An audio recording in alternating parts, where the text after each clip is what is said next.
بسم اللہ الرحمن الرحیم۔ السلام علیکم دوستو، اللہ تبارک و تعالیٰ قرآن پاک کی سورہ ال عمران میں ارشاد فرماتا ہے، اور بے شک اللہ تبارک و تعالیٰ کا پہلا گھر جو لوگوں کے لیے مقرر کیا گیا وہ مکہ میں ہے، جو ساری دنیا کے لیے برکت والا اور ہدایت والا ہے۔ میرے دوستو، کیا آپ جانتے ہیں کہ دنیا میں سب سے پہلے اللہ تبارک و تعالیٰ نے اپنے گھر خانہ کعبہ کو کس طرح اور کب بنایا؟ کیا یہ بات سچ ہے کہ اللہ تبارک و تعالیٰ نے خانہ کعبہ کو پیدا کیا؟ اور خانہ کعبہ کی تعمیر سب سے پہلے کس نے کی؟ یعنی خانہ کعبہ کو سب سے پہلے کس نے بنایا؟ اور خانہ کعبہ کا حج اور طواف کرنے والے سب سے پہلے کون لوگ تھے؟ اور ابھی جو کعبہ شریف ہے اس کو تعمیر یعنی بنائے ہوئے کتنے سو سال ہو گئے؟ اور خانہ کعبہ کو اب تک کتنی بار تعمیر کیا جا چکا ہے یعنی بنایا جا چکا ہے؟ اور خانہ کعبہ کا رہسیمئے اتہاس کیا ہے؟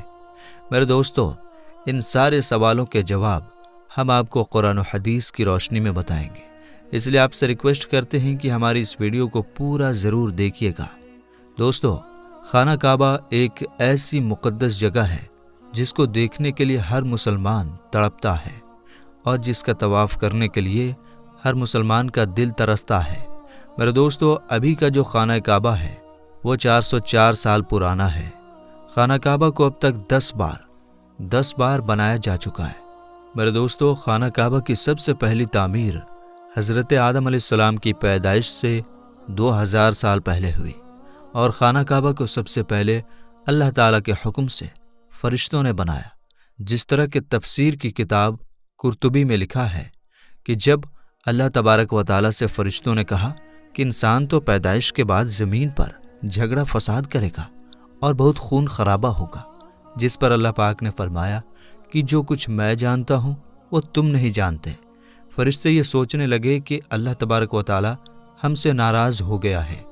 اس وقت فرشتے اللہ تبارک و تعالیٰ کو راضی کرنے کے لیے اللہ تبارک و تعالیٰ کے عرش کے نیچے طواف کرنے لگے اور اللہ پاک کی تسبیح بیان کرنے لگے، تو اللہ تبارک و تعالیٰ نے ان پر رحمت نازل فرمائی اور اپنے عرش کے نیچے خوبصورت اور حسن و جمال والا گھر تعمیر کیا، جو زبرجد کے 4 کھمبوں پر بنا ہوا تھا، اور یہ گھر فرشتوں کے بیچ بیت المعمور کے نام سے جانا گیا، جس طرح کہ اللہ تبارک و تعالیٰ سورہ طور میں بیت المعمور کا ذکر فرماتا ہے۔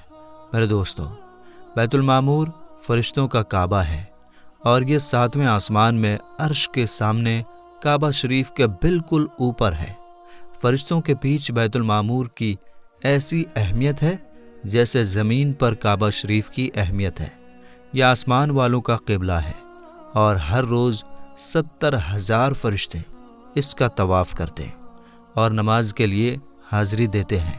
جو فرشتہ ایک بار بیت المعمور میں طواف کر لیتا ہے یا نماز پڑھ لیتا ہے، اس کے بعد دوبارہ اس کو کبھی موقع نہیں ملتا، بلکہ ہر روز نئے 70,000 فرشتے بیت المعمور میں حاضری دیتے ہیں اور اللہ تبارک و تعالیٰ کی عبادت کرتے ہیں۔ بخاری اور مسلم شریف کی حدیث ہے کہ حضور پاک صلی اللہ تعالیٰ علیہ وسلم کو بھی بیت المعمور دکھایا گیا۔ میرے دوستو، سب سے پہلے اللہ تبارک و تعالیٰ نے فرشتوں کے لیے کعبہ بنایا، جس کو بیت المعمور کہا جاتا ہے۔ اس کے بعد اللہ تبارک و تعالیٰ نے فرشتوں کو حکم دیا کہ زمین پر بھی اس بیت المعمور کے جیسا میرا گھر بناؤ، تاکہ جس طرح فرشتے بیت المعمور کا طواف کرتے ہیں، اسی طرح زمین پر میرے بندے اس گھر کا طواف کریں اور میری عبادت کریں۔ چنانچہ فرشتوں نے اللہ تبارک و تعالیٰ کے حکم کی تعمیل کرتے ہوئے سب سے پہلے زمین پر بیت اللہ شریف یعنی کعبہ شریف کی تعمیر کی اور اس کا طواف شروع کیا، اور فرشتوں نے ہی سب سے پہلے خانہ کعبہ کا حج کیا۔ میرے دوستو، خانہ کعبہ کی دوسری تعمیر اس وقت ہوئی جب اللہ تبارک و تعالیٰ نے حضرت آدم علیہ السلام کو پیدا کرنے کے بعد زمین پر اتارا۔ اس طرح جب حضرت آدم علیہ السلام جنت سے زمین پر تشریف لائے تو حضرت آدم علیہ السلام نے اللہ تبارک و تعالیٰ کی بارگاہ میں عرض کی، یا رب العالمین، میں یہاں نہ تو ملائکہ کی تسبیح و تکبیر سن سکتا ہوں اور نہ ہی کوئی عبادت گاہ دیکھتا ہوں، جیسا کہ آسمان میں بیت المعمور کو دیکھا کرتا تھا، جس کے چاروں طرف فرشتے طواف کیا کرتے تھے۔ حضرت آدم علیہ السلام کی یہ فریاد سن کر اللہ تبارک و تعالیٰ نے حضرت آدم علیہ السلام سے فرمایا کہ جاؤ، جہاں پر ہم نشان بتائیں وہاں کعبہ بنا کر اس کے چاروں طرف طواف بھی کر لو اور اس کی طرف منہ کر کے نماز بھی ادا کرو۔ حضرت جبرائیل علیہ السلام کو اللہ تبارک و تعالیٰ نے حضرت آدم علیہ السلام کو گائیڈ کرنے کے لیے ان کے ساتھ بھیجا۔ چنانچہ حضرت جبرائیل علیہ السلام اللہ تبارک و تعالیٰ کے حکم پر حضرت آدم علیہ السلام کے ساتھ چل پڑے اور انہیں اس جگہ پر لائے جہاں سے زمین بنی تھی، یعنی جس جگہ سے سب سے پہلے زمین کی جھاگ پیدا ہوئی تھی، اور پھر وہی جھاگ پھیل کر پوری زمین بنی۔ اس جگہ پر حضرت جبرائیل علیہ السلام نے اپنے پر کو زمین پر مارا تو ساتوں زمین تک خانہ کعبہ کی بنیاد ڈال دی، جن بنیادوں کو فرشتوں نے 5 پہاڑوں کے پتھروں کی مدد سے بھرا اور ان بنیادوں پر چاروں طرف دیواریں کھڑی کر دی۔ ان 5 پہاڑوں میں کوہ لبنان، کوہ طور، کوہ جود ہیرا وغیرہ بھی شامل تھے۔ اس طرح جب دوسری بار بنایا جا رہا تھا تو حضرت جبرائیل علیہ السلام، حضرت آدم علیہ السلام اور حضرت اماں حوا رضی اللہ تعالی عنہا بھی شامل تھے۔ حضرت اماں حوا رضی اللہ تعالی عنہا مٹی اٹھا کر لاتی اور حضرت آدم علیہ السلام خانہ کعبہ کو بناتے جاتے۔ جب خانہ کعبہ کی تعمیر کا کام پورا ہو گیا تو پھر اللہ تبارک و تعالیٰ نے حضرت آدم علیہ السلام کو طواف کرنے کا حکم دیا اور ساتھ ہی فرمایا کہ آپ پہلے انسان ہیں اور یہ پہلا گھر ہے۔ پھر حضرت آدم علیہ السلام خانہ کعبہ کی طرف منہ کر کے نماز ادا کیا کرتے اور اللہ تبارک و تعالیٰ کی عبادت میں لگے رہتے۔ خانہ کعبہ کو تیسری بار کس نے بنایا؟ تو دوستو، آدم علیہ السلام کے بنانے کے بعد وقت کے ساتھ ساتھ خانہ کعبہ کی دیواریں بھی کمزور ہونے لگیں، تو حضرت آدم علیہ السلام کے بیٹے حضرت شیث علیہ السلام نے مٹی اور پتھر سے خانہ کعبہ کو تیسری بار بنایا، جبکہ کچھ مفسرین کا یہ کہنا ہے کہ حضرت شیث علیہ السلام نے صرف خانہ کعبہ کی مرمت کا کام کیا، اس کی تعمیر نہیں کی۔ میرے دوستو، اب بات کرتے ہیں خانہ کعبہ کو چوتھی بار کس نے بنایا؟ تو دوستو، خانہ کعبہ کو چوتھی بار اس وقت بنایا گیا جب اللہ تبارک و تعالیٰ نے حضرت نوح علیہ السلام کی قوم پر طوفان کا عذاب بھیجا۔ طوفان نوح میں خانہ کعبہ کی عمارت غائب ہو گئی اور کچھ روایت کے مطابق خانہ کعبہ کی عمارت کو اٹھا لیا گیا اور یہ جگہ صرف ایک اونچے اور لال ٹیلے کی طرح رہ گئی تھی۔ اس طوفان کے بعد جب حضرت ابراہیم علیہ السلام اس دنیا میں تشریف لائے تو اللہ تبارک و تعالیٰ نے حضرت ابراہیم علیہ السلام کو خانہ کعبہ کو بنانے کا حکم دیا۔ حضرت ابراہیم علیہ السلام نے چوتھی بار خانہ کعبہ کو کس طرح بنایا، اس واقعے کے پیچھے کی کہانی کچھ اس طرح ہے کہ جب اللہ تبارک و تعالیٰ کے حکم کے مطابق حضرت ابراہیم علیہ السلام نے اپنی بیوی حضرت بی بی ہاجرہ رضی اللہ تعالی عنہا اور اپنے بیٹے حضرت اسماعیل علیہ السلام کو مکہ کی بنجر و ویران زمین اور پہاڑوں کے بیچ چھوڑ دیا، جہاں پر کوئی انسانی آبادی کا نام و نشان نہ تھا اور نہ ہی خانہ کعبہ کی عمارت تھی۔ خانہ کعبہ کی جگہ بس ایک لال رنگ کا ٹیلا تھا۔ اس وقت حضرت ابراہیم علیہ السلام نے اپنی بیوی اور بچوں کو چھوڑ کر اللہ تبارک و تعالیٰ کے حکم کے مطابق مکہ کی طرف پہلا سفر کیا۔ اس کے بعد جب دوسری بار حضرت ابراہیم علیہ السلام اپنے خاندان سے ملنے کے لیے فلسطین سے مکہ آئے تو تب حضرت اسماعیل علیہ السلام کی قربانی کا واقعہ پیش آیا، اور تیسری بار جب حضرت ابراہیم علیہ السلام مکہ میں تشریف لائے تو حضرت اسماعیل علیہ السلام کی شادی ہوئی، اور اس وقت حضرت ہاجرہ رضی اللہ تعالی عنہا کا انتقال ہو چکا تھا۔ چوتھی بار جب حضرت ابراہیم علیہ السلام مکہ میں تشریف لائے تو آپ کی ملاقات آپ کے بیٹے حضرت اسماعیل علیہ السلام سے نہ ہوئی۔ پھر پانچویں بار جب حضرت ابراہیم علیہ السلام مکہ میں تشریف لائے تو اس وقت اللہ تبارک و تعالیٰ نے حضرت ابراہیم علیہ السلام کو کعبہ شریف کو بنانے کا حکم دیا۔ حضرت ابراہیم علیہ السلام نے حضرت اسماعیل علیہ السلام سے فرمایا کہ میرے بیٹے، اللہ تبارک و تعالیٰ نے مجھے حکم دیا ہے کہ میں اس گھر کی تعمیر کروں، یعنی اس گھر کو بناؤں۔ تو حضرت اسماعیل علیہ السلام نے عرض کیا کہ ضرور کیجیے، میں خدمت کے لیے حاضر ہوں۔ چنانچہ ایک روایت کے مطابق خانہ کعبہ کی بنیادوں کا نشان حضرت جبرائیل علیہ السلام نے بتایا، اس پر حضرت ابراہیم علیہ السلام اور حضرت اسماعیل علیہ السلام نے بنانا شروع کیا۔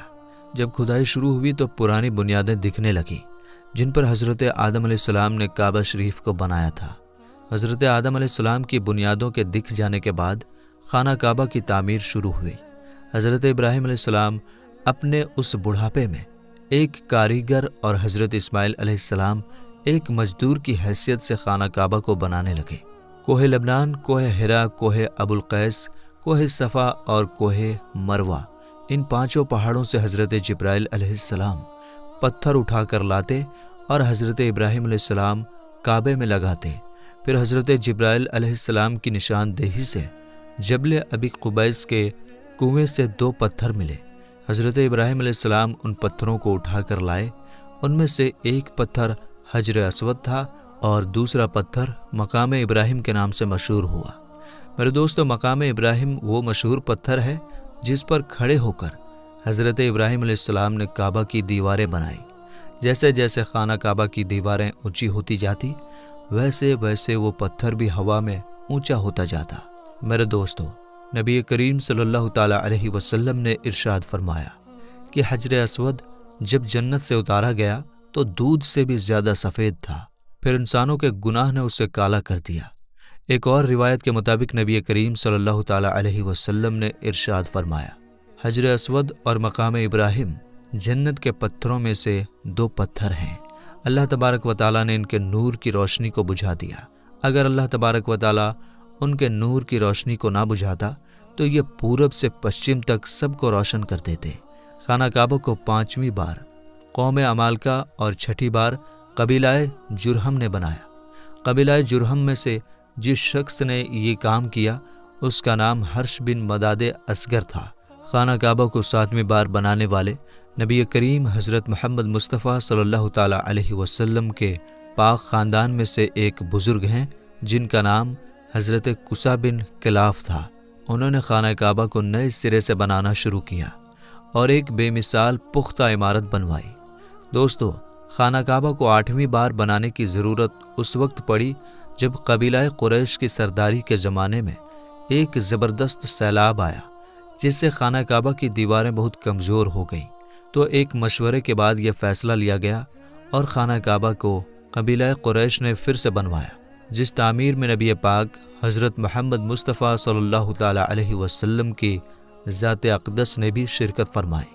لیکن اس وقت رقم کم ہونے کی وجہ سے قریش کی تعمیر میں حتیم کعبہ کو شامل نہیں کیا گیا تھا۔ خانہ کعبہ کو 9ویں بار اس وقت بنایا گیا جب یزیدی فوج کی پتھر بازی کی وجہ سے خانہ کعبہ کی دیواریں کمزور ہو گئیں، تو حضرت عبداللہ بن زبیر نے حتیم کعبہ جو کہ قریش کی تعمیر میں شامل نہیں کیا گیا تھا اس کو بھی شامل کر کے بنیاد ابراہیمی پر خانہ کعبہ کو نئے سرے سے بنایا گیا۔ خانہ کعبہ کی 10ویں تعمیر عبد الملک بن مروان کے نائب حجاج بن یوسف جو کہ ایک ظالم حکمران تھا، اس نے 74 ہجری میں پھر سے خانہ کعبہ کو قریش والی تعمیر کے مطابق بنوایا۔ اس کے دور کے بعد جب خلیفہ ہارون حکومت پر بیٹھا تو اس نے خانہ کعبہ کو گرانے کا فیصلہ کیا اور حضرت عبداللہ بن زبیر کی تعمیر کے مطابق خانہ کعبہ کو تعمیر کرنا چاہا، لیکن امام ابو یوسف نے یہ کہہ کر اسے روک دیا کہ اگر یہی طریقہ کار رہا تو ہر آنے والے حکمران مشہور ہونے کے لیے خانہ کعبہ کو گرا کر نئی تعمیر کروایا کرے گا اور اس طرح لوگوں کے دلوں میں اس گھر کی عظمت کم ہوتی جائے گی۔ پھر 1040 ہجری میں سلطنت عثمانیہ کے سلطان مراد بن احمد خان شاہ قسطنطنیہ نے حجر اسود والی جگہ کے علاوہ ساری عمارت کی بنیاد کو بنیاد حجاج کے جیسا تعمیر کروایا۔ اس تعمیر کا کام 6 مہینے کے اندر مکمل ہوا۔ اس نے خانہ کعبہ کے اندر سنگ مرمر کا پتھر لگوایا اور بہت ہی خوبصورت چھت بنوائی اور باہر کی دیواریں سنگ مرمر سے چونا میں چنی گئی اور بہت ہی قیمتی اور ریشمی کالے رنگ کا پردہ خانہ کعبہ پر ڈالا گیا جس پر کلمہ طیبہ لکھا ہوا تھا اور سنہری لفظوں میں سلطان کا نام بھی لکھا ہوا تھا۔ اس طرح سلطنت عثمانیہ کی تعمیر کے بعد شاہ فہد بن عبد العزیز نے سن 1417 میں کعبہ شریف کو نئے سرے سے بنانے کا کام شروع کیا اور ابھی جو خانہ کعبہ ہے وہ کم و بیش 404 سال پرانی ہے، کیونکہ یہ عمارت 1040 ہجری میں بنی اور اب 1443 ہجری ہے۔ اللہ تبارک و تعالیٰ سے دعا ہے کہ اللہ تبارک و تعالیٰ اپنے بیت اللہ شریف کی بار بار زیارت نصیب فرمائے اور حج بیت اللہ کی سعادت نصیب فرمائے۔